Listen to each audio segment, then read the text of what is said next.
And we are back. Okay, everyone. So our guest has joined us. Everybody, please shout LizMarie out. This is our guest this week. She's a dope Latina Latina, whatever you want to call it. She's dope and she's woke as fuck. So I don't really, honestly, this girl, she's going to be like, it's going to be new to both of us because I met her like kind of briefly and I'm excited to kind of get to know her a little deeply, but she's like super down for like the wokeness in the cannabis industry. And she's also, I'm just gonna let her introduce herself because I'm over here like, I'm also high boots right now per the usual. So LizMarie, can you say hi to everybody? Yes, of course. I was about that introduction. I love a good rant, so I it's was all like, good. So hey everybody, I'm LizMarie, also known as Moto Mami. And I'm a cannabis creative and cannabis industry professional. And I have been a passionate advocate for the normalization of the use of cannabis, weed, marijuana, ganja, whatever you want to call it, because it's all of those names. And I'm just really excited to be here and shoot the shit and talk about, representation in cannabis and in the world of weed. fuck yeah, you guys heard it there. I mean, y'all ready? I mean, are you ready for her? She's like, she's smoking up right now. If you're watching on the visuals, I got my little drinky drink. This has actual THC in it. So I smoked a little bit before too, but I wanted to keep it going. So if I'm slurring, you already know. You know the vibe. Kimbo be high. So we're gonna struggle through it. Well, LizMarie, thank you so much. This girl's busy boots, guys. Like literally, she's a cannabis professional. So she's a busy girl, but I really appreciated her coming in and talking to us because I thought her perspective, like she said, the normalization of cannabis was really, really important, but also just being a woman in the industry. We actually met. So let's just talk about how we met, right? Like Let's talk about it. right? I was like, how do we meet? So here in Illinois, it's where I reside. We have like a women's of Illinois cannabis type of like what would you call it? It's an organization, Illinois Women in Cannabis. They're a organization, a networking organization for women within the cannabis industry, pretty much.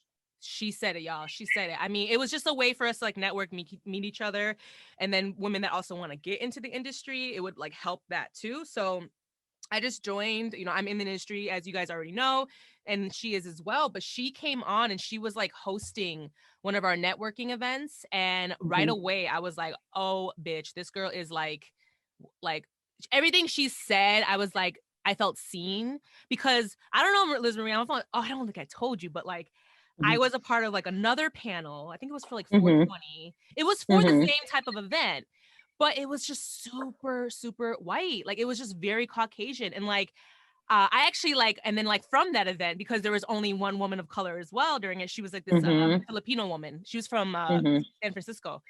She was dope as fuck. And she had the same vibes as you. She was like speaking up for the Black and brown people. Like everybody else, all the white people were like tiptoeing around it. You know what I mean? And I'm like, let's get to this shit, right? Like this industry was built on the backs of Black and brown people. So like, why are we tiptoeing around it? Like, I don't get it, So she was like, LizMarie was very, very outspoken about it right away. I knew it right away. I was like, all right, I can fuck with this bitch. Like, and I was like, can you come on the podcast? Oh, and then LizMarie, remember what we already met, which was really funny. We had met, I think, like 2 days beforehand, because this was on 421 or 422, and you came into the shop on 420. Yes. And I just so happened to see you at the register because you were wearing one of those hats. Yes. Like wearing it. Yeah, it's actually my boy's company. He like makes like this like 312, which is like the little like offshoot of like 312. If you're from Chicago, you know what's up. Follow them. Their hat was super dope. They had came into the shop earlier and gave one of my employees like a hat, a complimentary hat. Yep. And I saw you with it, so I just was like, hey, they were just in here today. Right. But it was so bizarre. It's one of those things where it's like the universe just brings people back, and it definitely happened for a reason, because I'm not on the floor that much, but on 420, like I was on the floor living and breathing the whole day. Yeah, girl, so, you were just over here like you had your like your shirt like your sleeves rolled up. She was like, and she like handled everything. I was just like, look at it. I was like, okay. And it was so funny how like we were on that networking event and we're like, bitch, wait, didn't I meet you already? Like it was hilarious. So yeah, so that's kind of our story of how we met. But honestly, like I said, I want to hear her perspective on just like her viewpoints. She's been in the how long have you been in the cannabis industry now? A little bit more than 3 years. So like 3.5 years almost that I've been in the cannabis industry in Illinois. Okay. And so she's experienced, guys, the world before adult use has or recreational is what most people are familiar with the term. Before that. So it was mostly just medical before. Oh Lord. It was medical before, right? Just medical. Yeah. So so tell me how that's kind of shifted a lot. Like I'm sure it's a lot different now that yeah. Yeah. Like 110%. I mean, you went from a small localized group of medical patients in Illinois, because even though in 2019 it was a bit easier than it was in the inception of the program to get a medical card, there's still lots of barriers that prevents people from being able to attain a medical cannabis card in Illinois. So that goes from a controlled market to literally opening it up to the entire state. And we had seen through polling, that most of Illinois and most of Chicago, especially being somebody who works in Chicago specifically, like a majority of people were like, yes, bring adult use cannabis to the States. We're ready for it. Like, we want it. So we went from seeing, maybe 100 people a day to triple that, quadruple that in the inception. And, it's just a complete shift of being able to take a little bit more time with people. The dispensary where I work at, it's really focused on, education, just being able to inform people, because there's a general kind of feeling that we get from a lot of the people that come to us, or just in the industry in general, that it's kind of like a deli style experience when you go to a lot of dispensaries where it's just you take a number, go up to the line, get what you want, and then get out of here. Like if you're going to ask a question, so you're probably going to not get the nicest answer. That's not the vibe that we like to go for. Like, and even more so during when it was med only, like we were super nerds about it. We had to read up on everything all the time to be able to provide that additional level of, insight, and to be able to consult people, which still remains to this day for me. But, because you were dealing with just people with medical conditions, and now that it's adult use, it's just complete like 180.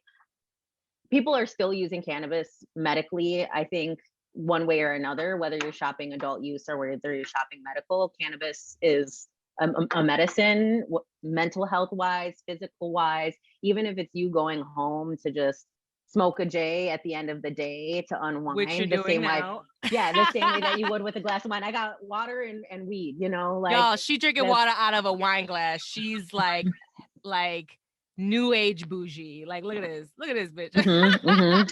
It's even got pot leaves on it. I know, it's sickening. I love it. But yeah, you just went from having more time with people and being able to just go a little bit more in depth to like speeding up your capacity. I mean, speeding up the number of people that you see and speeding up your interactions, still trying to give that same experience in that condensed amount of time. And then also shifting your operation so that everybody can feel like they're accommodated with the increase of people that you're seeing. And then on top of that, like COVID fucking happened. Girl. Like right at the inception of adult use. We went adult use in January 1st of 2020. And then the world shut down like the first week of March or the second week of March. And funny enough, I had been promoted to general manager at like the end of November, beginning of December of 2019.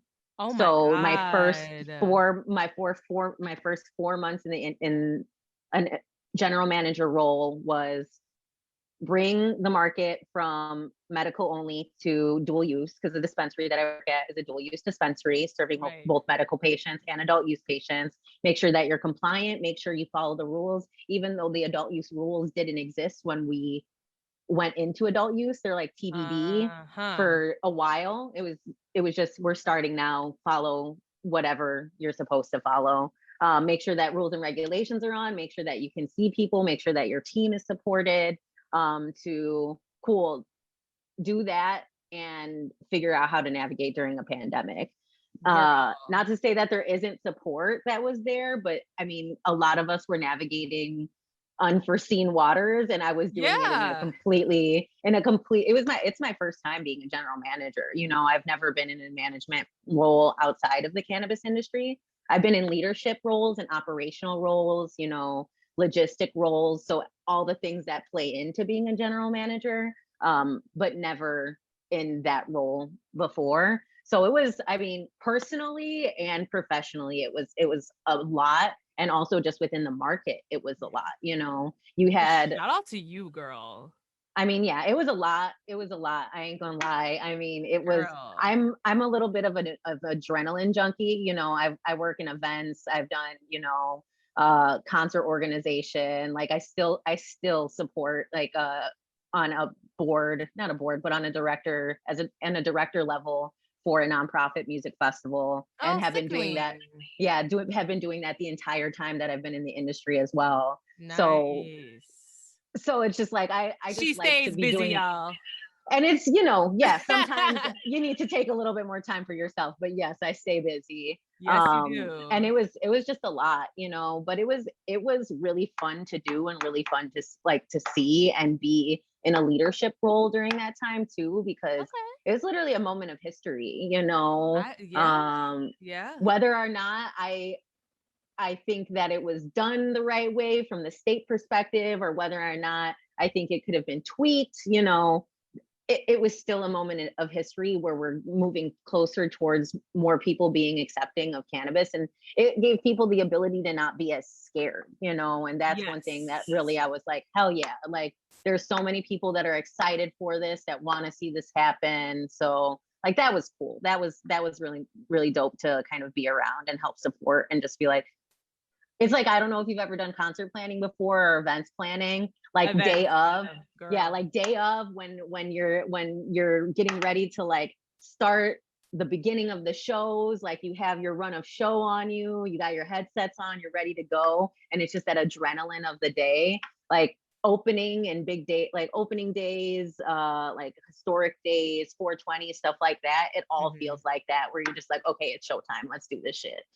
But I feel like definitely your energy and your like, your energy in general is gives off that. Like you mean fucking business. Like, you know, I get let's that. Have some fucking fun though. Like let's have some fucking fun. True. Because that's what I like to do. Yeah, and this industry is, I mean, we sell weed for lit, like that's lit, you know, like, because come on, like people literally to this day will say like, you know, I cannot believe this day's here. Like, you know, I just saw Alabama just jumped on board. Girl, did you see that shit? It was like, Alabama. Who would have thought? Who would have thought, girl? Who would have thought? Now we just need Indiana to get on board. I know. Girl, can you imagine? Oh my God. I mean, I was really shocked with New York because like, you know what I'm saying? Like, have you seen Grass is Greener on Netflix? Yes, I have.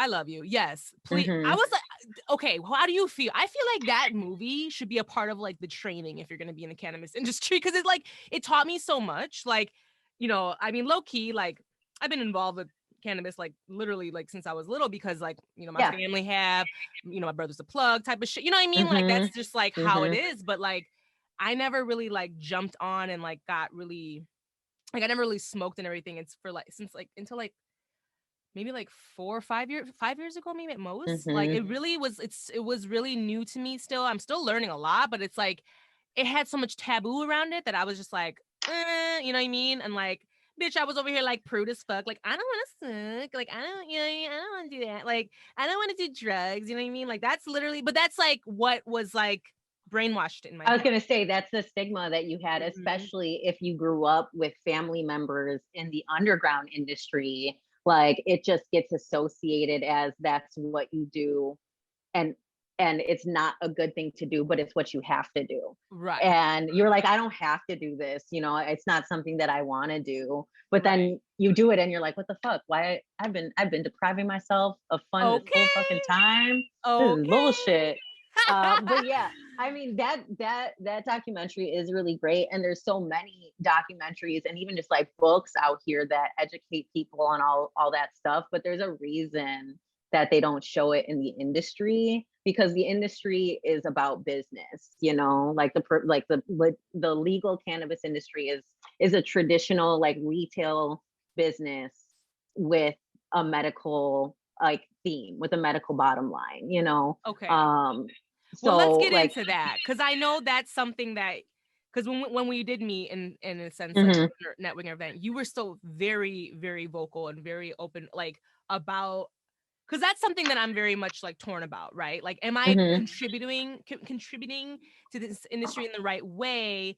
I'm a woman of color, you know what I'm saying? Like this, you know, let's just talk about it, you know, and like this, like cannabis was put, the reason it was illegalized or whatever, it was because to keep Black and brown people down, you know what I mean? So yeah, and that's something that I'm super jaded about, because like as I start to get in this industry, start to explore and learn more about the business side of cannabis, I'm just starting to see it's so white, you know, like, and I just can't help but get upset, because I'm just like, this is a problem, you know what I mean? Like we've been put in jail, like our people have been put in jail and systematically like just kept down in the system, put in the prison system, being stuck in the prison system. That's what they want, because of this medicine, this plants.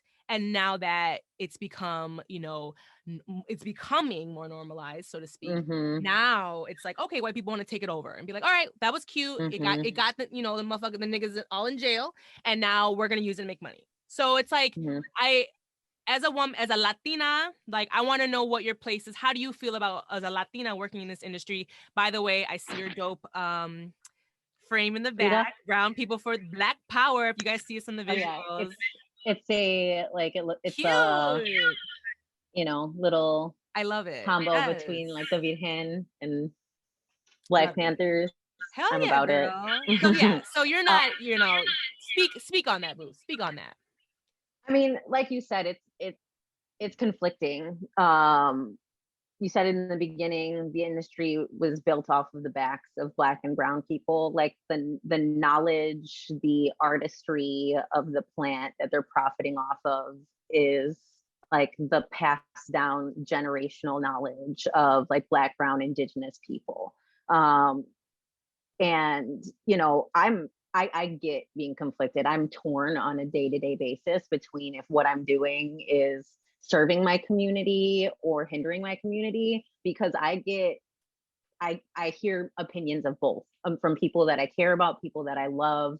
And I mean, I'll kind of give you my view of it, you know. So when I first started and was like aiming to get into the industry, you know, before I was even in the industry, I started like a social media my social media platform, Moto Mami. Like if you go back to the beginning of it, because I don't do it as much now, but if you go back to the beginning, I shared like a lot of educational content about like the history of like the demonization and the criminalization of, you know, of marijuana, from, you know, it coming from Mexico in like the early like 1920s, 1930s, and it being associated with, you know, dirty migrants and, you know, for lazy people and blah, blah, blah. And then you fast forward like 10, 20 years to like the 1930s and 1940s, where it was demonized because of the use of like within like the jazz community, Black jazz musicians predominantly were, you know, smoking weed because it is an aid to creation and to creativity. And it was demonized because, you know, white American history is inherently racist. So you're going to do whatever you can to demonize people of color, particularly Black people. And it's just, you know, it just continues on and on and on. And I fought so much to share that with people because I saw cannabis getting more popularized and like all these lifestyle brands where it was just like a basic white girl, like, oh, with like half of her face and then like smoke coming out No, in like she yoga didn't. pants. I mean, it's true. You've seen it. You've seen it. You know exactly what I'm Girl, talking about when I say yes, it. So yes. I saw that so much and I was just like, yo, like smoking and the use of cannabis isn't like just a lifestyle. It's life, it's history. It's a part of certain people's lived experience. Just like you said, that's a part of your lived history. It's a part of your family history, you know, and it's been discredited so much, but that's because labor of Black and brown people always gets discredited. So what I wanted to do was make more representation in the industry. You know, I was like, I'm going to get in and I'm going to be a voice, because it was super white, especially in the beginning. Like, just you would go into a dispensary and it would look like they just like opened up the doors from a frat house and then let them go directly into the Oh disco, God. and then that was it, you know? I mean, and even though some of those people were great people, it's just, how is that supposed to be a welcoming environment for people of color that want to buy medical cannabis, that want to have a good experience and feel safe when they're going somewhere? Because from a retail perspective, a part of your experience is like what's going to make you come back. You know, it's what's going to make you build trust. Like, there's a certain level of trust and respect that as a business owner or business operator that you have for your customers and your consumers, and you also have a responsibility to create a space for them. Like, I come from a background of like organizing events, creating community spaces, and like having the right vibes is so important to me. And I was like, how the fuck can you have the right vibes if there's only one homogenous group of people there? So I was really about like change it from within, right? Like get in. The only way to incite change is when your board of directors starts to look like your brothers and sisters and your friends. Like, is when the management team starts to look like your community, not when you just let the same people run it and say, well, I don't want to touch it because that's contradictory to me as a person. And, you know, I only ride with the underground, like you're a sellout type of shit, which I get when people give me that, and I respect them. That's your opinion. That's their opinion. Yeah. Yeah. I totally get it. You know, I Mhm. understand. Because it's like working with the enemy. It's like working with the opposite certain people, you But it's know? like, but that is like you said, it's debatable because it's like that's like kind of like what I feel like Jay-Z did Yeah. by with the whole, you know, NFL thing, and how he kind of like went into like a business partnership with the NFL.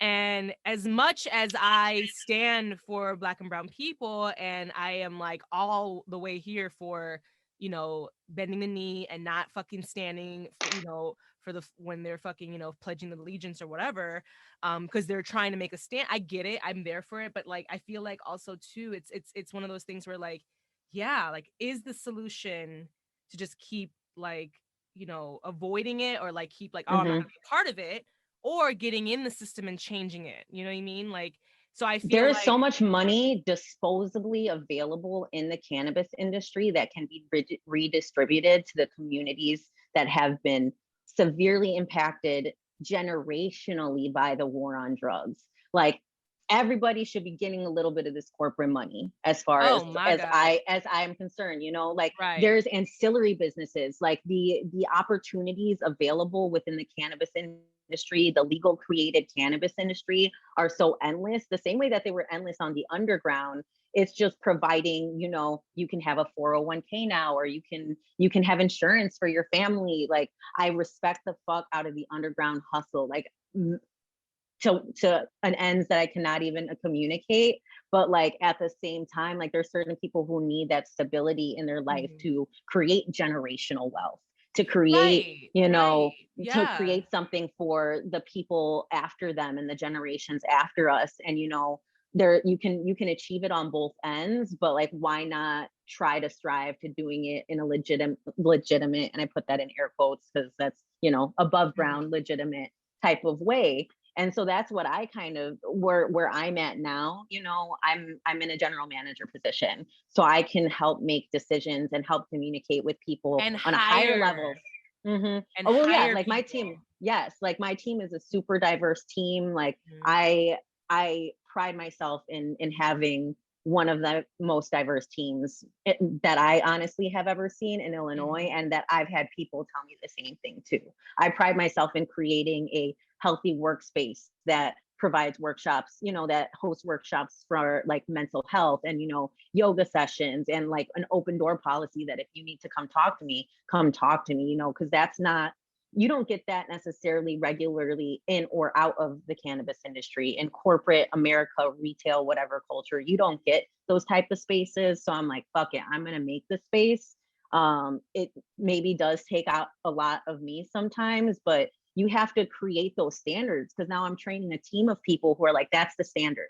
That's what we're going to do. So eventually when I'm out of my job and somebody else is in my place, and the person before them, it's a legacy of the culture of just like respect and just being able to have equal opportunities and striving to move up. Because here's the thing, if there's nobody at the table, like not even one person, if there's not even one person at the table that can voice the concerns for their community, for their team, then how is anybody going to know?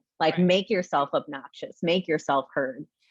True. You have to. And that's where and that's kind of where I'm at. It's gotten to where, it's gotten you to where you're at now. And I applaud you on that, because, as much as like you said, I support the underground, and like, it's a part of my family legacy, like you said. I think that it is important. I want to start to see more people of color in the higher ups. Like, I'm fucking sick and tired going on LinkedIn and seeing nothing but white people in these like higher up positions that literally are controlling who they want to hire. You know what I mean? Yep. Whereas I want to see more, I want to see the brothers and sisters, the Latinas, the Latinos all the way up there, because that's literally what started it. We started this shit, So yeah. I think it's only fair. Killer Mike made a statement too, like during that documentary, how he feels like it should be a law that like 50% of like cultivator production dispensary ownership should be 50% Black and brown owned, like literally. And I'm like, yeah, why the fuck not? Like the fact that that's not even a thing, people of color are still being, arrested to this day, and put in charge for, because the thing is like, okay, so we are in Illinois. Here, obviously you can't drink and drive, right? You're gonna go to jail, you're gonna get a DUI. The same thing, you can't be high and drive. So like, if you got a joint in the car and you're fucking driving and you're smoking, the cop will definitely pull you over and definitely give you a ticket or whatever it is now. It's not going to be as bad as it was back in the day. Like literally, if you guys watch The Grass is Green, if you haven't watched it yet, guys, please go on Netflix and watch it. It's seriously so good. And you learn so fucking much, right?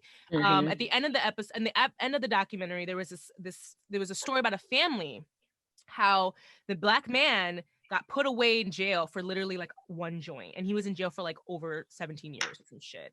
And like they were showing like how when he was like being released, and like family like greeting him, and like he literally he's coming out of jail after 15 plus years of being in jail for one joint, and now people are fucking going to the store.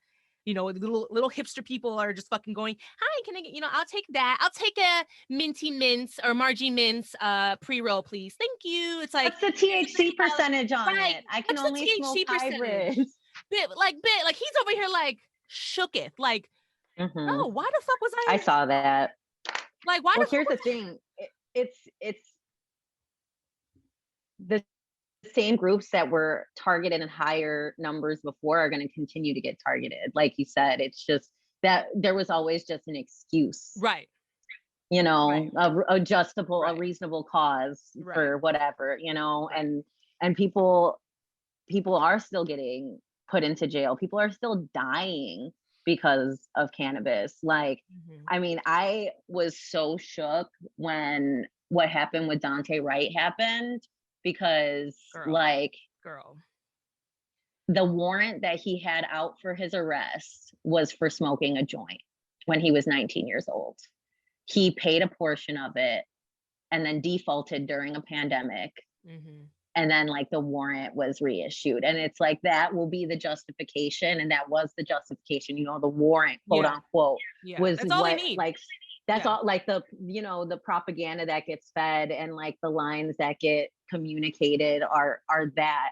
And like, I could not like even think straight that day when that happened. I was just in my office, like, I can't say anything about it. Like, I encouraged my team members. I was like, well, I was just like, guys, it's because people did try to talk about it, and not necessarily the people that would be as heavily impacted by it. I was like, guys, we should not be speaking on this. Like, honestly, if like one of our Black coworkers doesn't bring this up, like, don't fucking talk about it. Like, to have to endure just like seeing your people constantly fucking die, like seeing my community and people that look like my friends, just that shit happen. I'm like, don't bring it up. Like, if somebody wants to talk to you about it, they can talk to you about it. But like, if you don't fall within that community, I was like, please guys, like, let's just, because we have to be here all day now.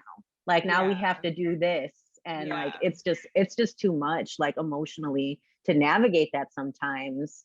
But those are those days, you know. So like, it is tough because, like, you know, some people ask me, you know, like, you know what I'm saying, like, Kim, like, you know, are you going to go protest today? Like, you know, when all the protests are happening and things like that.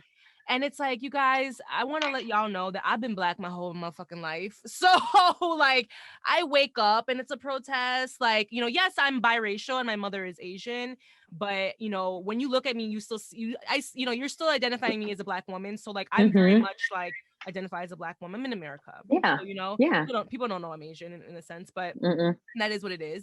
But I'm still very passionate about it. And it's like, at the end of the day, it's like, you know, Black and brown people of color didn't do this. You know what I'm saying? White supremacy wasn't made by us. It was made by white people. You know what I'm saying? So that shit, y'all need to solve. Like, you know what I'm saying? I'm tired. I am red about this whole fucking thing. And, you know, and it's like, yeah, I have this platform. This is my way of like, you know, contributing, having these conversations like with people like yourself, you know, praying and hoping that, you know, these episodes with the important topics like today are shared among their white allies and things, you know what I mean? Because I do have white ally friends that are woke as fuck, same. you know, and I will talk shit about white people and about all this, like, you know, all the bullshit that y'all put us through, and they're not offended. They're not. I was about to say, if you can't talk about them in front of them, they're the wrong ones. They're the wrong ones, girl, because they should be mad as hell with us. Mad as hell, and they are. Look, my white allies are like, oh, bitch, yes, you know what I mean, like right there with me. So, and these, it sucks because like I don't want to pussyfoot around it. I want this to be something that is constantly talked about, is, you know, addressed. You know, it really upset me when I was a part of that 1420 conference thing that I was a part of, and it was just like, bitch, when I tell you, like, these bitches were on there like, yeah, it's been really tough during the pandemic. Like, you know, we had to work from home. Like, this bitch is working from home, her dog on the couch, talking like, oh my God, it was so difficult. And yeah, we have to deal with the stigma of telling people that we work in this industry. Like, bitch, what? You're boo-hoo, you know, you're little, you know, look at you working from home, you know what I mean, with your dog. Like, oh, I feel so bad for you. Like, let's talk about my family members that are in jail, like, right now for doing, like, you know, selling weed. You know what I mean? Like, you know, working for like cannabis, like you are. Yet their situation is way different, bitch. Don't talk to me about sympathy, please. Because it's not their experience, you know, and that's like why, you know, one of the reasons, again, where when I'll be conflicted, I'm like, fuck, like, am I doing the right thing? It's moments like that where I'm like, yeah, I mean, in my opinion, yes, you know, because if I'm not there, then it's just fucking bullshit like that all of the time. Not even just in panels, but like the experiences you have when you go into places. Like there's plenty of women of color in this industry that I know that are just so fucking badass, and they replicate those same efforts as I'm doing, of just trying to make space and trying to make things feel more inclusive, like at all the places that they work, you know, or all the different places in the industry. Because it's not just, you know, dispensaries, it's doctor's office, you know, consulting places, you know, all of those spaces too, just working to just destigmatize and make more of our community just be open to just be like, yeah, I'm proud, I'm a user, you know, cannabis is my medicine, you know, and saying maybe I can have a career in this, like whether it's an ancillary business, a side hustle, you know, working in the industry, or just doing like all the edibles businesses, like all of the stuff like that, like, you know, topical lines, like that doesn't have to be looked down on as just like something cute that you can do. It's like, no, this can be an opportunity for me to Hell make yeah. my own life, you know. And if Girl, you don't have that point of reference, then you're not going to think that you can do it, you right. know. So Girl, I don't know. I just started growing. I popped my seeds the other day. Hell They're all yeah. planted. My babies are all planted. I'm like, I'm getting on it. You know what I'm saying? I want to learn. I want to like this is a skill. It's a craft. It Yep. literally is a talent, you know? And yeah, I mean, like going back to kind of what you were like basically talking about, like the hiring and like people of color and all that stuff. I am so happy you're in your position because I think this was last year's statistics though, like 2020, that like literally Illinois failed their diversity hire. Like they failed, like literally like did not hire people of color. Like the percentages of like where they needed to hire like people of color, women, you know, things Yeah. like that. It was like they failed it, you know? So literally that's where you come in, where you're going to be like, okay, no, like I'm going to make sure I hire, you know, a nice, like you said, your crew, all your people that work for you are like going to be people like a nice diverse, you know, because I'm not saying that we can't hire no white people, like of course not, you know what I mean? We have to make place for everyone, but Yeah. God damn it, I don't care. I mean, I want to see more of us in that place. You need, I mean, here's the thing. When people talk about righting the wrongs of the war on drugs, like it's giving people opportunities and giving people like equity, and part of that could be just pooling your talent from different sources than just a traditional recruiter, because we know historically, like certain names don't get fucking passed by when recruiters are looking at them. You know, if somebody doesn't have more than a high school degree, they may be looked down at. I'm like, some of my best employees are people who, you know, just started working straight out of high school because they had to, and they're so intelligent and competent and just like so innovative because that's what they had to do. They just had to hustle and they had to work. Don't mind my cat getting into the picture. She did this during the last time too. She's just like, "What's up? We talking?" I love her. Hi, baby. I'm a cat lady. Yes, she's joining. She's joining the combo. I'm like, surprised she's not mad at me. But I don't even remember what the fuck I was saying. But yeah, no, it's just important to have people in those places because, you know, I pull my talent from sending Illinois Women in Cannabis. You know, I have an open position. You know, we did a like a career workshop similar to the one that we did, a networking one with All of Us Are None, which is an organization that works directly with people who are incarcerated or formerly incarcerated and the family of those, and answer their questions about how to get into the industry, you know. And we did that around a time where we had open positions as well. That's you know, so whether it be, that's you know, so and it's even just giving them access to that knowledge, even if you're not going to follow up with it, just being like, hey, you have my email if you ever need it for the future, whatever. So, I mean, it takes work to make your team more diverse, but it's worth it. Like even if I look at, I mean, obviously part of this is because of adult use and opening up the market, but the diversity of the clients of the store has increased tenfold since I started, you know. Well, like it's good. just not, well, I mean, when the program started, it was predominantly like fairly like wealthy white folks that were able to do it because it was not cheap to get your medical card at first. I remember it was, I'm like, my man paid like almost $1,000. Ooh, girl. I did not know it was that much because I got my med card, but I didn't pay that much. No, back in the day, you know, if you didn't have a doctor's referral, you had to go, you know, go see a doctor. If it needed to be for PTSD, you see like a therapist referral, and you know, go for 2 visits to prove, you know, a relationship, and then you have to pay the fees for the application. So it was a whole thing. Yes, it was a whole thing. And so only certain people were able to do that. It was either people who were really, really sick or people who had monetary access to do something like that and it not be a detriment to their life, you know. So it was a bit different. So and now the rich it's even nice to see more people. Right. But and the rich white people ain't going to their plug and being like, yo, what's up? You know, like cause they don't have a plug. No, and if they did, they'd be charging them $90 an eighth probably because they don't know what they're asking for. Okay. You know, and it's like I like hearing that perspective because it has changed a lot. So guys, it has changed a lot. Like it's not that much now to get a medical card. They've opened up the list of symptoms to a lot more Mm-hmm. now. So it is, you do have to go through a doctor and everything like that, but it's a lot more lax in that sense. Mm-hmm. Most people now can be on the list of symptoms for a medical card, so Mm-hmm. to speak. You still got to pay some extra money, but it's worth it if you're not. The adult use tax, guys, in Illinois is stupid Crazy. ridiculous. Yeah, it's crazy. It starts anywhere from 26% all the way to, I saw it up to like 44% for some items Like of like 41, like something. 41%. Yeah, like it's insanity. Yeah. So yeah, okay. So we're both kind of like, in this industry, navigating around, trying to figure out, because the thing is like, we're still a baby, right, guys? Like, so Illinois, Mm-hmm. this is our second year as adult use, with adult use cannabis. So, obviously Colorado started somewhere, California started somewhere too. So do you expect the industry to kind of move towards like Colorado, drastic? I feel like it's already happening. I feel like there's Mm-hmm. dispensaries opening up every fucking day here in Illinois. Mm-hmm. And as those dispensaries start to open up more and more and more, the prices obviously is going to be more competitive.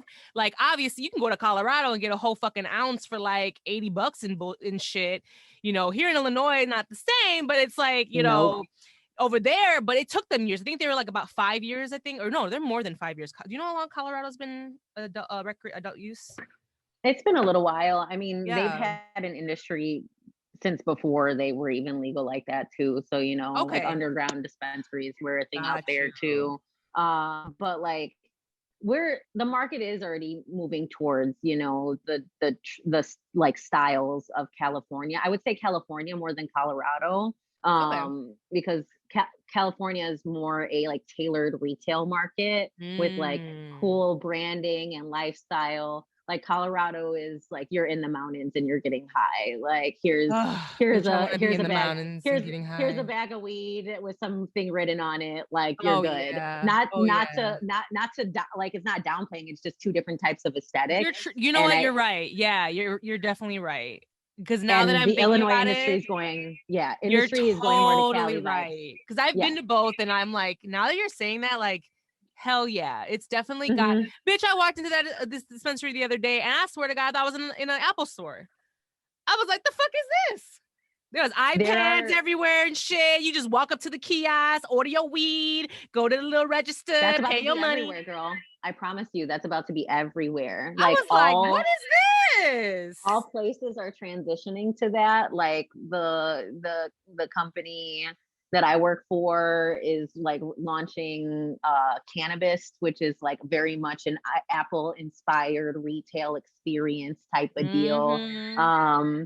Which I mean, I get it. That's that vibe. So it's definitely going towards more of a consumer-based experience, so that if you don't Yeah. want to talk to a teller, you can just, I mean, if you don't want to talk to an associate, Yeah. you can just go here, especially because it's like a post COVID world. It's like people still Right. have that, need to maybe They're be a little bit more separated, right. but also like it's supposed to provide more information, like an Apple store, go get to play around with the things, have a whole experience, pick it. Girl. I definitely think that's where it's going to go towards. But what I'm interested to see is, will the culture also catch up to it? Because the retail side of things, of course, it's going to copy that, because these are all multi-state operators. They have operations in California. They have operations Uh-huh. in Colorado. So they're just taking what they're doing in other markets And now copying and it. just and Yeah. expanding it here. Like that's what a Right. lot of people are doing. But will the culture keep up? Like, will there be a lot of those like cool, more free events that like there are in California? Will it be more common to just see people like toking at the beach without being fucking hassled by somebody, Well, Or can you like, let's see, girl. Lollapalooza's gonna be back this summer, so apparently, right? That's just about to be apparently, crazy. y'all, we gonna have Lollapalooza this year in Chicago, so we'll see. I mean, there's gonna be hella Mm-hmm. like sweet everywhere, which I'm here for. Mm-hmm. Yeah, I'm Um, about that. hell yeah, I'm here for that. I feel like you need, like, if you're gonna go to a music festival, you need to fucking you need to take an edible, like fucking smoke a joint, like you need to do it. So I mean, yeah, it's definitely something that I feel it's I'm very happy to be in the industry now, and Mm-hmm. I'm able to see kind of the shift and the change, you know, like I wasn't in the industry pre AU, pre adult use. Mm-hmm. But you know, very closely, like mine was like December last year, I believe. Yeah. That's when I got, yeah. Um, Mm-hmm. and I'm already starting to see other avenues. Like I was a part of like the promotion specialist, brand ambassading, you know, Yeah. field marketing world. Like that was what I did, but I Mm-hmm. did that for liquors and spirits. So I've worked for Brown Foreman, you know, things like that, like other companies like that, doing Jack Daniels, Woodford Reserve, whiskey, you Yeah. know, all that shit. You know, I've done like Mm-hmm. various amount of, you know, whiskeys, vodkas. So I know a lot about spirits. So like for me, you know, I partake. I'm a medical patient. And then I was Mm-hmm. like, you know what? Let me like maybe, you know, let me get into the cannabis industry. And you guys, the cannabis industry here in Illinois is fucking booming. And mind you, guys, the industry needs many different jobs. So there's HR, there is accounting. You know what I'm saying? Mm-hmm. There's all sorts of logistics. There's all sorts of areas in cannabis that need to be like filled. So Mm-hmm. if you are a person of color, I do urge and strive and like encourage you guys to get in this industry and like try to move your ass up because, or it's, and this is one thing though, I say that because it's difficult as fuck. I did see an article about this. I don't know exactly like the names of the people and everything, but I saw an article. It was like in the Chicago Times, I believe, and it was saying like this one story of this one like this like black entrepreneur like group of people that got together, girl, and they actually got Mm-hmm. and raised the money for the application for like I think it was either like a cultivation center or like a dispensary, Mm-hmm. something like that, right? They were like they got because Mm-hmm. the application itself is like I forgot what the price is like $50,000, $100,000, something ridiculous, right?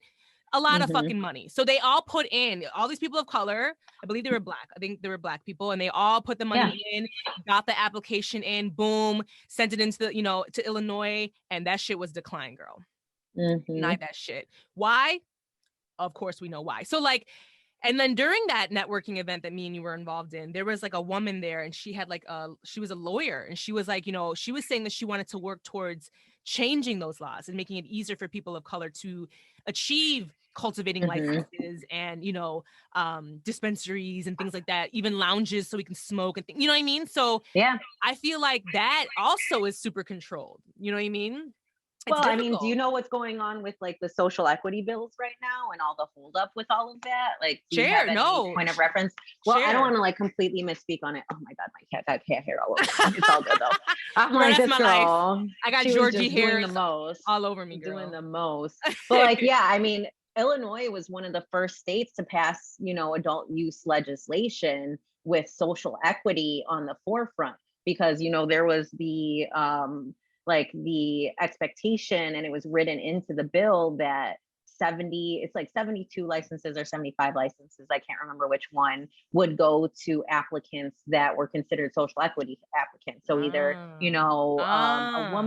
woman, veteran, person of color, or somebody that lived within one of the state's designated impacted areas, so you know, high poverty areas, stuff like that. They released the rounds of applications, and what winds up happening is because a part of the bill was, you know, you could partner with a existing operator to submit an application, and it wound up being like all the same people got the licenses. So the licenses were Mm. all 72 licenses were basically acquired by like 10 people, which is total Hmm. bullshit, you know, because if it's a Oh, because it's like mhm. the say, Yeah, so and it's I like wonder which mhm. people, girl. We already know. Yeah, so it's like the We only ain't calling out names, I y'all. We mean, ain't getting fired. So, no, no, no, no. And I'm good. But like a lot of those people, you know, and I give credit to the people who put in hard work to put in those fucking applications because it cost non-refundable money to just right, put and in it's an application. non-refundable.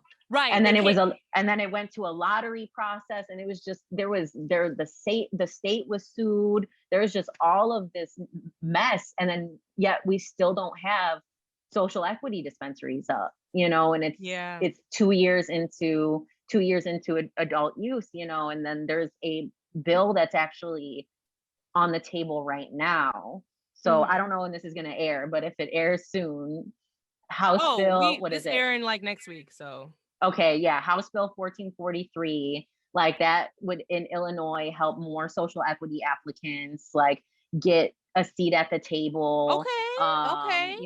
ensure that it's done in a fair way after the feedback from the community and everything like Good. that, and I mean, go after we're done right now and sign, any support or, petitions that are out Yeah. there, I'll because put it's the about links to in the die on show the House notes, floor. guys. I will put the Yeah. links in the show notes so that way y'all can go and like help us out with signing Yeah. I mean, any sort of hopefully when bill this or airs that it's still on the table, because it could potentially die on the House floor if there's not enough votes for it soon. we got So to get it I don't know passed. the exact date, but yeah, I mean, and that's what a lot of people were upset about, because the bill was passed, and so many people from the community helped advocate to get it pushed through on the guise that it was going to be an equitable bill and create a seat at the table for all of the people who had been impacted, but it didn't roll out the way that it had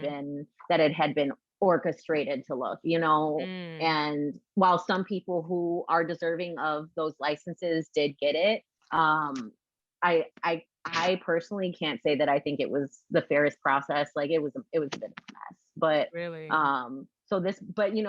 that's how legislation works. If things aren't right, because things aren't always going to be right. It's going to be the best that it was made. And if you see that there's a flaw or certain people can unfairly take advantage of it, you have to adjust. And that's why, they're advocating for this bill. Okay. To just try to correct those inadequacies that were identified in the original adult use, legislation. Okay. And so, That's it's just good. important to even stay up on stuff like that, because Yeah.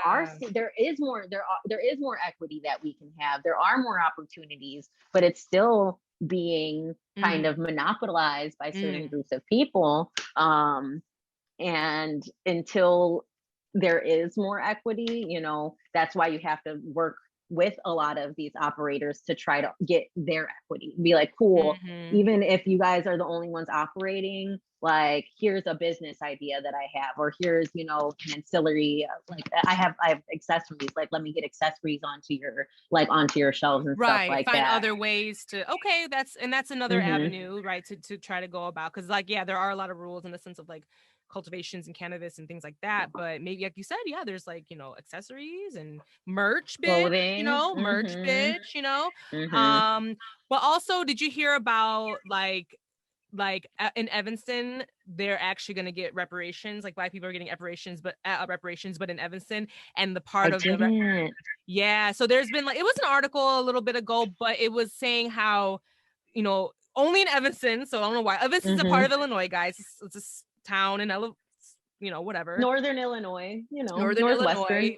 Illinois. Why just that city part, or not city, town? But yeah, they were saying that literally, I think it was like, I could be wrong with the percentage, but it's like, I think it was like 6% of like, or some of like adult use cannabis is going straight to like reparations, like for Black people. Like, I was just kind of like, well, shit, when the fuck can like everybody else jump on board? You know what I mean? And so I heard a rumor. I don't know if this is actually quote unquote rumor, that this was gonna actually be put into the legislation, that like a percentage of the adult use of cannabis being sold here in Illinois or in other states, that have adult use, are going to be put towards that as well, like reparations, or literally put into the communities of where it's been literally, impacted the most, So I don't quite know if that's a real thing. This is, again, I heard through the grapevine. And I definitely need to read on that legislative bill, because I want to sign whatever I need to sign, because that's where I want to see like the craft growers and like things like that, like start to make like their way, because there are a lot of talented brothers that can grow. Yep. A lot of people of color that can grow, but they just don't have the licenses, the legal, whatever, like, things that they can, attain to sell legally, or so to speak. They still have to be underground, because it is difficult, right, in that sense. Yeah, to get a license is expensive. You're spending like at minimum, $10,000 probably to just put in your hat in the draw and say, hopefully I come out on top. And yeah, there's a scoring that goes into it and all of this, but it's like going back to the education system and the testing system, that shit's all fucking racist too. Like that shit's all built on structural like racism, and that's a whole other thing. Like I could just, so it's not like, you know, it's just like you said, who said it earlier that they should just allocate 50% of Killer Mike businesses. Yeah. Rapper So Killer Mike. I get that, you know, because there's an inequity that has happened. Like you need to ensure that people have a seat on the table, but also that they have access to making it to that seat. Like if you leave a seat for me, but I can't even reach it, right? What fucking good does that seat do for me? Doesn't do me any good. Doesn't, nothing, no good. Like, yeah. How the fuck is that gonna, you know, like what, you know? I'm literally looking up how much like a cannabis license is in Illinois because I'm very curious. Like, and it's basically saying like the application fees for a regular non-social equity applicant, there is a non-refundable application fee at $5,000. If approved, the cost for the adult use dispensing organization license is $60,000 for 2 years. So ask your auntie and uncle for you know, oh, you got $60,000 for this, you know, motherfucking dispensing license. Like, no, you know what I mean? So that's another reason, that's another reason why it's like, statistically, you know, people of color, we don't have the money. Like, you know, we don't have this literal money that we could just pull up and just be like, yeah, I want to apply. And then a non-refundable, you know, application. Just disposable income. We don't got income it. is not at our ready. Bitch, no. Where? Whomst? Don't know her. Never seen her. Okay, like where is she? I don't, you know. So obviously the people that got it like that, they're like, well, bet 5,000 ain't shit. Boom. 60,000 ain't shit. Boom. You know what I'm saying? So I don't know. I'm praying and hoping that bill gets passed. I'm hoping that more craft cultivators, more craft growers can actually grow, you know, shit, bitch. That's what I'm trying to do right now. You know what I'm saying? Kimbo's over here, got her little grow, got a bitch. I bought a greenhouse. You know what I'm saying? Like a girl's trying, you know, we'll see. We'll see. But yeah, I mean, we've talked a lot about, you know, this. I thank you so much with your insight with this, because I knew this bitch just had all the knowledges for this, and her passion is just like, I can just like feel it. It's like literally like electric. So thank you so much for your like knowledge. Of course. No, thank you for giving me space. Of course. Like I seriously like loved this portion of the episode. We're gonna take a quick break, and then we're gonna come back and do my little weekly segment, which is meditate, masturbate, or medicate. So yeah, we're just gonna take a quick break, guys, and then LizMarie will join us after the break. And we're back. So, LizMarie, as you know, it is time for meditate, masturbate, or medicate. Which one would you want to choose, girl? I'm going to go with, even though masturbate is very enticing to me right now, let's go with medicate. Yes, medicate. Okay, cool. Well, okay, we've been talking about like cannabis and things like that for quite some time now, but like, what is your ways of medication? Like, what do you, when I say medicate, like, what is that to you? You know, for me, medicate is not pharmaceutical drugs. Fuck big pharma all day. But I don't know what it is to you. What is it to you?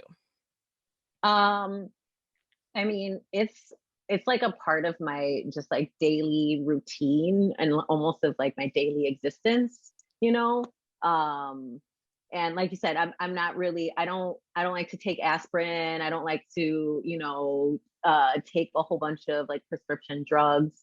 I mean, granted that I respect people who need, you know, prescription drugs and everything like that. That's fine. But you know, plants over pills is definitely my perspective on things. But I don't know. I mean, I've been smoking since I was like 15 years old. Like, and obviously I'm 30. Yes. I'm 30. Okay. Cute. I'm 30. 30, flirty, and thriving. Yes. 30, flirty, and thriving. Yes. What is that? What is that? 13 going on 30? That movie? I probably, I don't know. It's just ingrained to my brain. Because I'm 30, and that's accurate for my point of reference. You turned 30 this year, 2021? No, I turned 30 in 2020. So yeah, I'm gonna be 31 this year. When's It's your crazy birthday? because I still feel like I'm 15 years old. Girl, November same. 26th. I'm a Sagittarius You're queen, you know. Sag. Uh-huh. Okay. Sag queen. There's Okay. a I'm a reason I like to Taurus. talk so much. Yeah. One of my dearest friends is a Taurus. Like Okay, one of my cute. favorite girls. I actually just saw her this last weekend. I get Cute. that bubbly, just love vibe. That makes sense. And I fucks with Sages. I fucks with Sages. Like I fucks with the energy. I fucks with the passion. Like, yeah, definitely. Okay, cute. I didn't know you were Yeah, Sag. That's cute. we can be obnoxious, but if you love us, you love us, you know. It's like you either hate or love you in that sense, or Sometimes I don't know. yeah. I feel like I'm a very empathetic person though. So I come from a communications background. Like I went to school Uh-huh. for public relations and advertising, and also rhetoric studies. So even just like studying how people speak and communication. We So I haven't feel like I noticed can, at all. yeah. So I We feel like noticed. I can communicate with like anybody, you know, if I Yes, you want can. to, like I can get a message and I can understand a message and we'll be just fine. But yeah, I don't know. For me, meditating is just like a part of my daily life. It's a part of my like existence.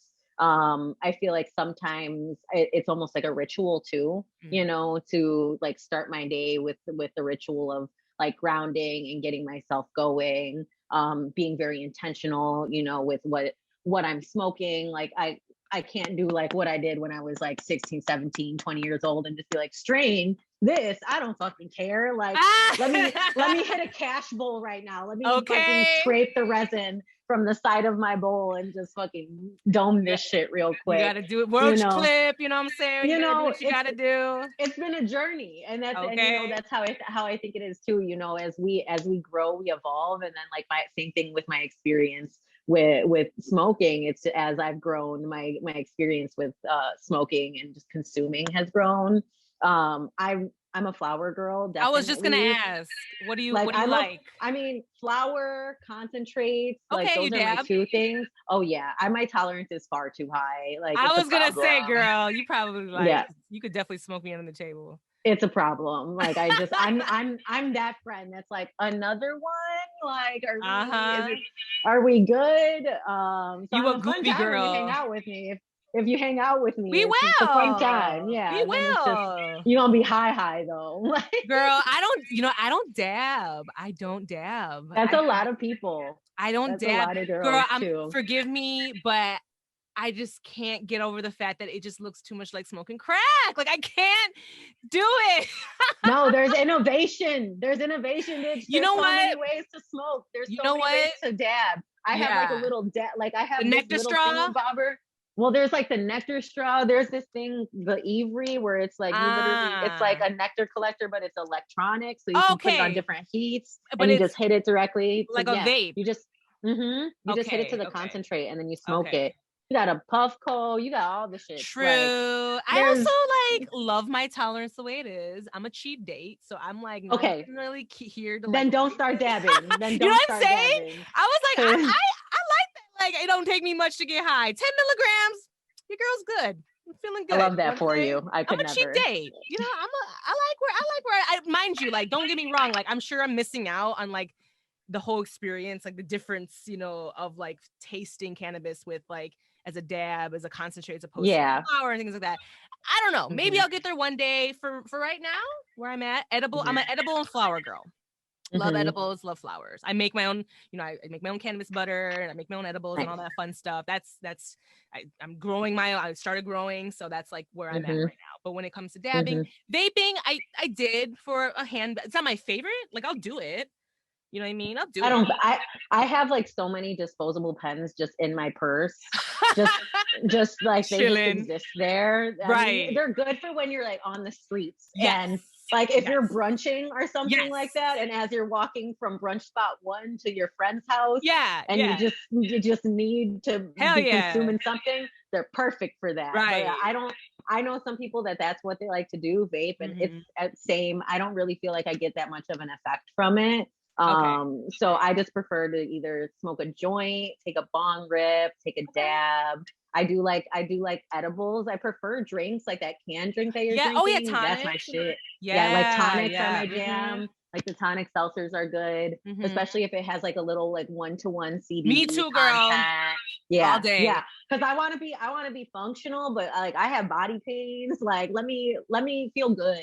All right. Hell yeah. Let me feel literally just a little bit bubbly, a little please. loose, a little No, loose. let me a little bubbly. Yeah, But I also like look at like weed kind of like I worked at a wine bar for like 2 years, you know. Okay. So it's like it has a lot of those nuances, the same as wine, you know. It does. If you look at Yeah. I was gonna say if you were from the liquor industry, I'm like, this is easy, girl. You just got to pick up the language, start picking up on cool, these type of things, do this thing, so then this does this. So that's just fun for me too, because I'm a bit of a nerd at the same time. So I just like to know shit. Yeah, for sure. So it's fun to like smoke different weeds too, and smoke different types of cannabis, and like almost like document it, like write different things on it. I even made a zine. I made a zine before that was just like different like pictures of strains. I made a zine that was like a consumption journal, like write how you feel when you smoke this, and like here are some definitions of what all these different things are, you know, because I think it's an experience. Like a lot of people don't like take time to be like conscious when they're consuming, because a lot of us use it to detach, like to relax, to let things go. But I really find it fun to like tune into certain things when you're high and be like, cool, what am I feeling right now? Like, and taking a moment to check in with yourself. So like that's always nice. You know, I use them both ways, you know, sometimes just to let go and be like, fuck it, I'm gonna let it all go, but also be like, okay, I'm gonna focus on this right now. And that's what's so great about cannabis, is like it literally can do the full spectrum for you. And that's kind of, I mean, that's why I think I utilize it as a daily practice, a daily ritual, because if I'm being conscious about it, I know what I need to serve the purpose that I'm looking for. You know, if I'm being mindless, which I love to be too. Like it's fun to not, I mean, we can't always be present. We can't always be here. It's okay to be mindless and just take the blunt from the rotation sometimes and not ask what it's going to be. Like, don't have to be bougie all the time. Okay. It's all good. What strain is this? What's the like, THC level? I will never be that person. If you ever see me being that person, guys, all of you and watching it, like unfriend me. I've crossed to the other side. She's canceled. You know, if we're talking about it and it's like a strain that you grew, then yeah, I'm gonna be like, cool, da da da, or like, oh, what is this? If I like it, I'm gonna be like, cool, what is this? Yeah. But like, never just be like, I don't know, I can't like smoke it. I'll try it first and then I'll tell you if I don't want to smoke it. You know, at least that. I've gotten so high off of like a 15% THC fucking hybrid over like a 32% indica. Like I've smoked, like the other day I smoked the Redheaded Stranger, which is a sativa strain. It was like 32% THC level. If y'all if y'all don't smoke, y'all don't know the fuck we're talking about. I'm sorry. This is totally like cannabis weed talk right now, nerding out a little bit. But pay attention. Yeah, no, I smoked that shit, girl, and I swear to God, I was like, when is it gonna 5 hours later? Like, I was confused. I was like, this ain't doing shit, you know? But I literally smoked like a hybrid Cresco cookie or some shit, and like it was only like 17%, and that shit fucking hit, yo. I was like, high boots. So honestly, guys, and we're all very different, right? Keep in mind, like, you know, it's that's what I was gonna say. Like, right, like it's difficult because it's like it's not about how big you are. You know, oh, I'm 200 pounds. This ain't gonna get me high, or I'm this, or I'm only 90 pounds. I can't, like, no, I've seen little tiny Asian girls that have the highest tolerance of life. I've seen big ass fat dudes with no tolerance at all. Like, it doesn't matter. You know what I mean? And our body chemistries are all different. So like, I'm a huge fan of CBD. So I love CBD, you know, like I don't like how people are like, oh, CBD, it's not gonna hit. It's like, no, like, literally you're getting the full spectrum if you're getting all the cannabinoids. So it's like the 1-to-1s, the 2-to-1s. Yo, sign me up. Like, I'm high, I feel good, my body feels good. Like, it's a whole experience. You have to I was gonna say, you have to experiment. You can't just be like, this is what I like and that's it. Like, unless you get to like the nitty gritty of it, of being like, cool, I've noticed that strains that are high in linalool and, you know, blah, blah, like those are very effective for my X, Y, and Z. And there are people that are like that. There is a way to get to that way. But unless you're going to do all of that, you're just going to have to keep on trying stuff until you figure out, hey, this one works, this one doesn't. And it's just fun to experience. It's fun. That's, yeah. It's fun. So I get it. Sorry, it's just like wine. Like, it's like, I like, you know, this wine, that wine, or liquor. And then, like, you know, like, I like añejo, I like tequila, I like, you know, blanco, reposado, I like, you know, whiskey, bourbon, you know, it's literally like that, guys. You know, when you see all these different strains and different, you know, plants can come in different colors, like purplies and oranges. And it's really quite amazing that it just grows that way. You know what I mean?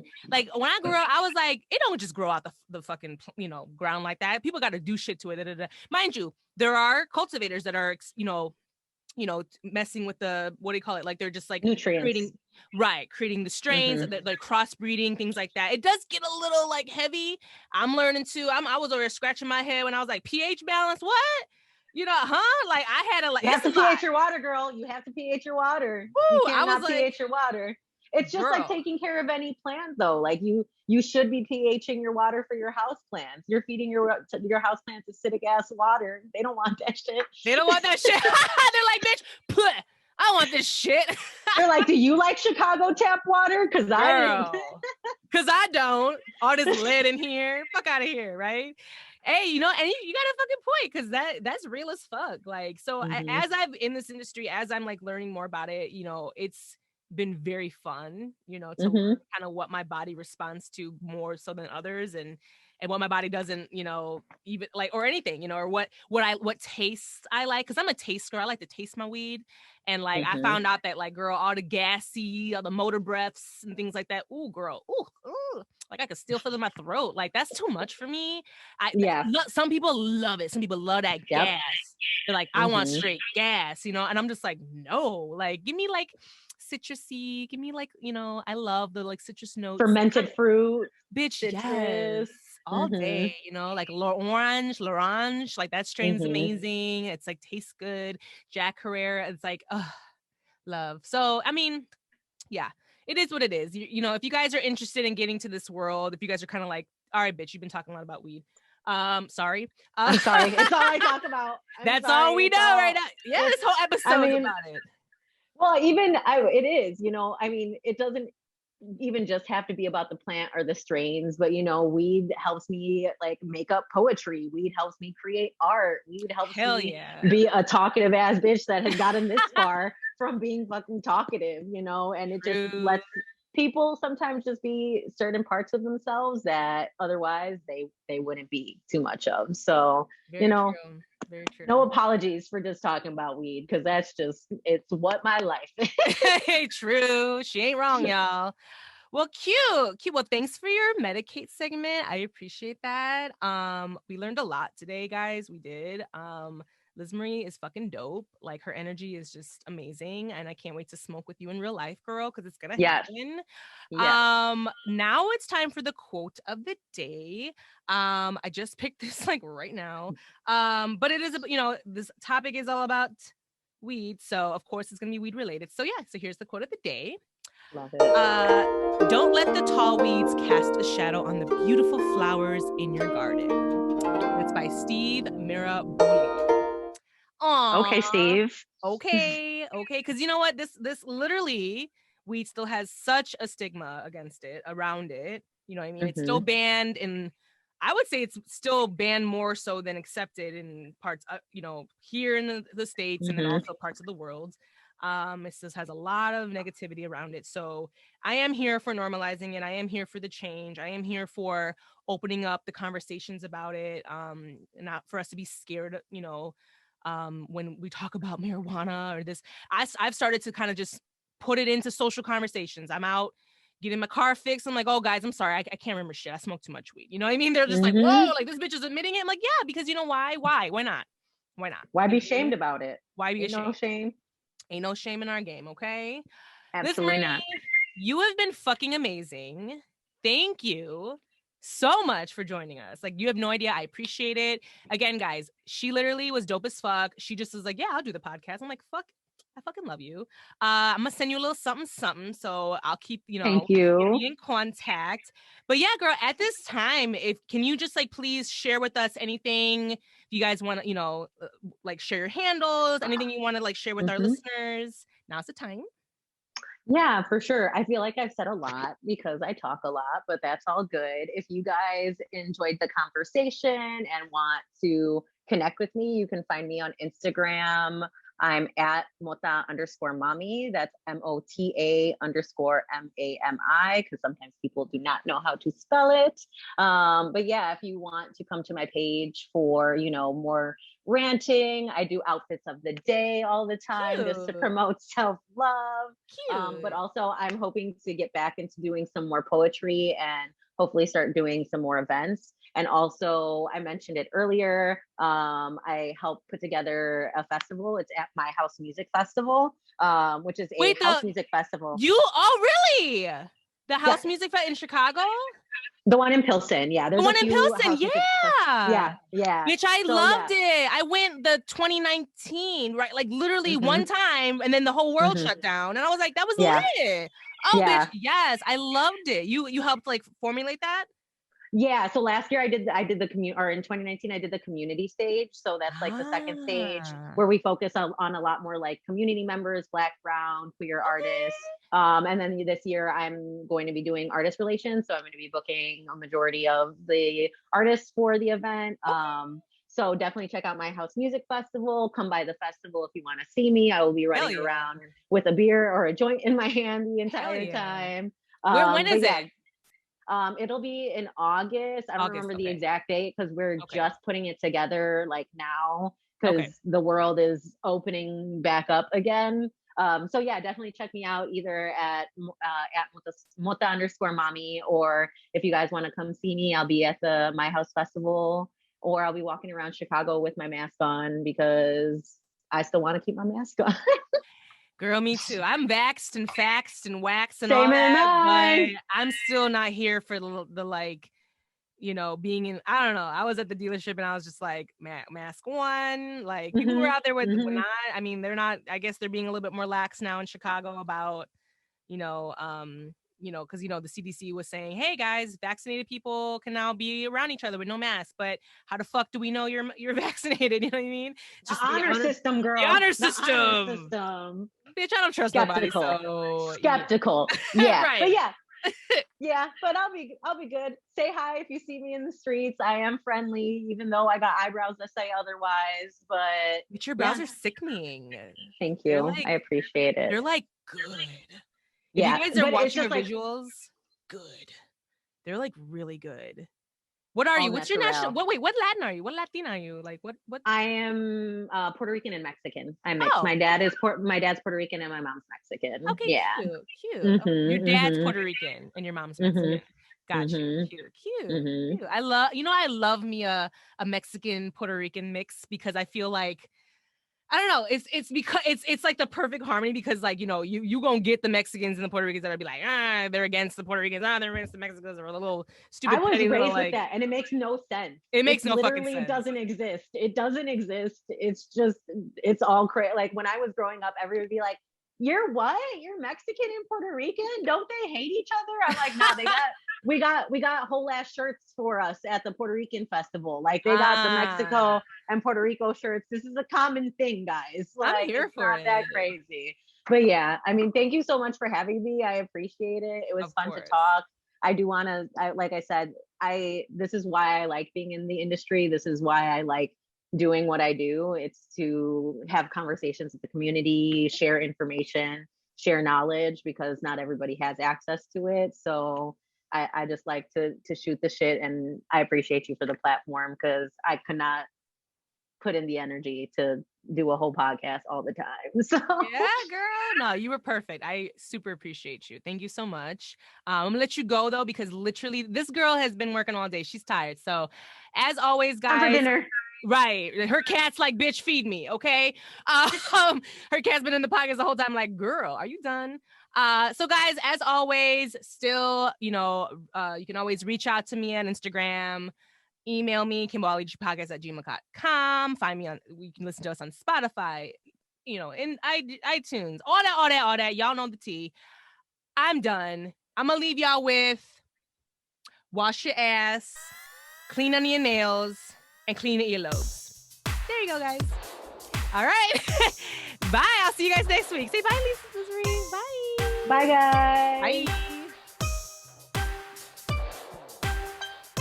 Kimbo out. Brought to you by the Rick Dog Network. Well, shoot the damn dog.